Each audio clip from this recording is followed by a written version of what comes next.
The chilling legacy of Jack the Ripper has captivated minds for over a century.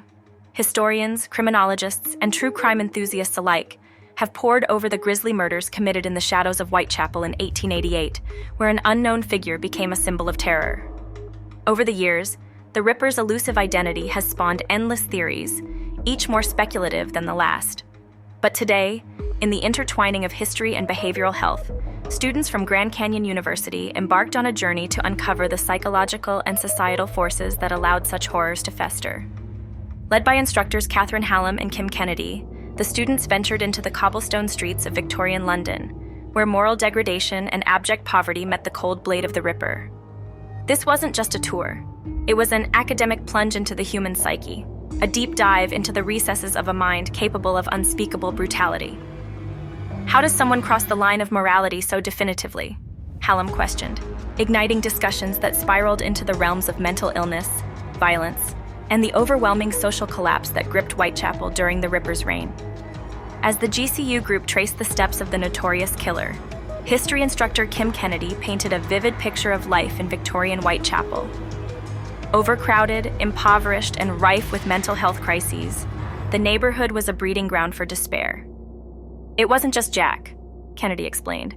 It was a society unraveling.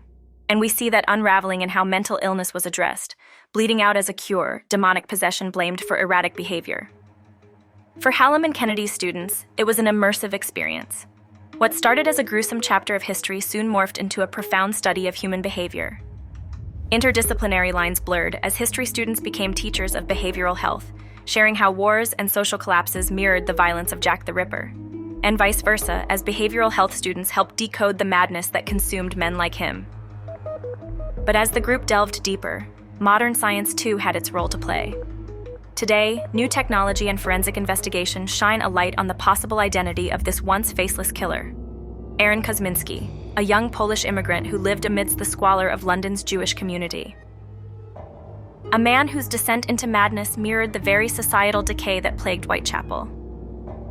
In 2024, Russell Edwards, a man who had spent years unraveling the mystery, presented the world with what could be the closest we've ever come to seeing the Ripper's face. A digitally reconstructed image of Kosminski, based on his surviving relatives and advanced AI analysis, revealed a man with haunting eyes and prominent features, a face that seemed capable of bearing the weight of Whitechapel's sins. Kosminski's life spiraled into tragedy as he was committed to an asylum in 1891. Diagnosed with schizophrenia, his delusions were chillingly violent. Could this be the mind behind the savagery that shocked London? Forensic evidence, DNA samples from a shawl allegedly found near the body of Catherine Eddowes, one of the Ripper's victims, pointed strongly in his direction. But skepticism lingers. As GCU students stood in the very streets where these events unfolded, they grappled with the broader implications. History, psychology, and the darkest corners of human nature collided. The brutal dismemberment of victims, the surgical precision with which their bodies were violated, sparked questions about how far madness can stretch and what role society plays in the creation of its own monsters. Some students pondered whether Kosminski, like so many of the time, had been failed by his environment. Was he, in some twisted way, a victim of the overwhelming pressures of the time? Others, like behavioral health major Hannah Cilliers, reflected on the trauma left behind. The trip went beyond mere facts and figures. For history student Joelle Dildy, the experience reshaped her understanding of the Ripper. I began to see him not just as a killer, but as a product of his time, a man who reflected the fears, the prejudices, the violence of his world. And suddenly that gruesome history had context. In a culminating moment, students stood before a portrait of Sigmund Freud, the father of psychoanalysis, and considered how far we've come in understanding the mind, yet how much remains shadowed in mystery.